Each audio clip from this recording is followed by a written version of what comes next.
Saudara-saudaraku yang dirahmati Allah Subhanahu wa taala, di antara syarat sahnya salat itu harus suci dari najis. Pakai itu badan kita, pakaian kita, barang yang dibawa, juga tempat yang akan kita pakai salat. Itu harus suci dari najis. Terutama ini dari barang yang kita bawa. Umpamanya bisa kita lagi sholat di perjalanan. Lagi di perjalanan kita sholat, tentunya kita bawa tas juga atau dompet juga. Itu harus perhatikan. Jangan sampai barang yang kita bawa, itu kan contohnya seperti tas. Boleh kita untuk menjaga keamanan harta kita, boleh tas pinggang umpamanya, boleh kita pakai. Atau tas-tas kecil yang suka bisa disimpan di depan begini ketika kita sholat, itu boleh. Namun perlu diperhatikan, tasnya harus benar-benar bersih, juga barang-barang yang ada di dalam tas, maka itu harus bersih, tidak ada najisnya. Dompet juga harus bersih, tidak ada najisnya. Juga yang berada di dalam dompet atau isi dompetnya juga harus benar-benar itu suci, tidak ada najisnya. Karena kalau sampai di barang yang kita bawa itu ada najisnya, maka sholat kita menjadi batal. Sholat kita menjadi batal. Begitupun tempat yang kita akan pakai sholat itu perhatikan. Termasuk juga pakaian, ya sejadah juga itu termasuk ke pakaian yang akan kita pakai sholat tentunya. Maka itu juga harus perhatikan semuanya. Jangan sampai ada najisnya. Karena itu membuat sholat kita jadi tidak sah. Dan ada suatu pertanyaan di sini. Ada satu pertanyaan.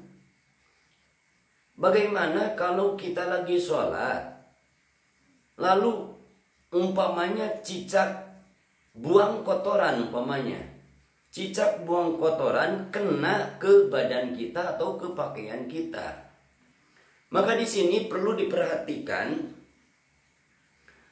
ketika terjadi hal seperti itu, maka umpamanya cicak buang kotoran kena ke pakaian kita. Umpamanya saya contohkan jatuh ke sini. Umpamanya kita lagi begini, lagi sholat begini, jatuh umpamanya ke sini, umpama ini. Maka di sini syaratnya harus segera kita buang itu kotoran. Begitu kita mengetahui bahwa ada kotoran cicak yang jatuh kena ke pakaian kita dan menempel di pakaian kita, maka kita segera buang dengan cara ambil kain yang tidak ada kotoran cicak itu, yang tidak terkena kotoran cicak itu, lalu kita buang dengan cara seperti ini.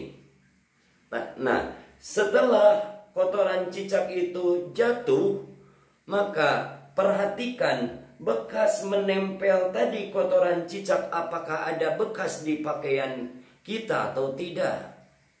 Kalau masih ada bekas yang menempel di pakaian kita, maka sholat kita jadi batal. Akan tetapi bila setelah kotoran cicak kita buang umpamanya dengan cara seperti ini, lalu bekas tadi menempel, tidak ada bekas sama sekali, maka itu sholat kita sah. Lanjut kita sholat.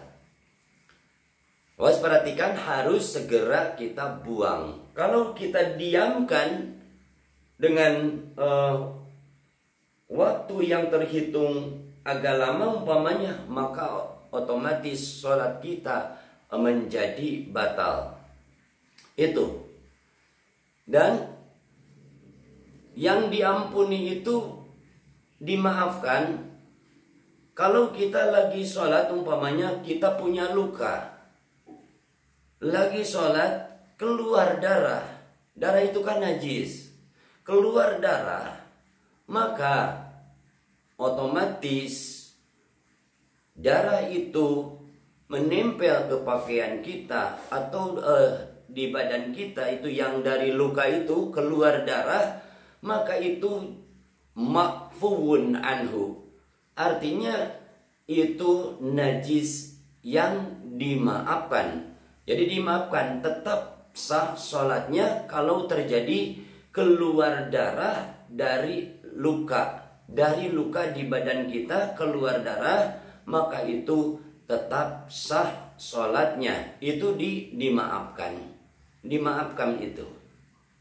Akan tetapi kalau umpamanya bekas sholat duhur umpamanya, sarung kita umpamanya bekas sholat duhur yang terkena darah tadi dari yang keluar dari luka umpamanya, itu kan dimaafkan. Itu dimaafkan. Akan tetapi perlu diperhatikan, kalau nanti setelah asar sarung itu mau kita pakai lagi, maka wajib kita membersihkan darah yang menempel, yang keluar tadi waktu kita sholat duhur. Kalau tidak dibersihkan dan kita pakai lagi, maka sholat kita menjadi tidak sah.